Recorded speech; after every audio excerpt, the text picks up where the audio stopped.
Event కి minimum 10K తీసుకుంటాం. పెద్ద సింగర్ అయిపోయావు. సింగర్ మాత్రమే కాదు, మిమిక్రీ ఆర్టిస్ట్ కూడా. అవునా? అయితే ప్రభాస్ వాయిస్ మాట్లాడు. ఇప్పుడు మహేష్ బాబు. ఎవడు కొడితే దిమ్మ తిరిగి మైండ్ బ్లాక్ అయిపోతుంది.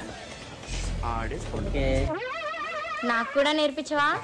ఏం లేదు, ఇక్కడ చేయి పెట్టుకొని వాళ్ళ మాటలు బాగా తలుచుకొని మాట్లాడే వాయిస్ వచ్చేస్తుంది. ఎవడి మాట వినొద్దు, మనిషి మాట అసలు వినొద్దు.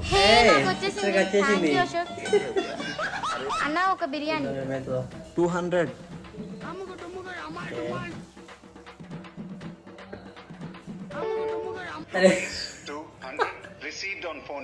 Okay, thank you. ఇప్పుడేం చేస్తాడు మీ హీరో? తీసుకోండి.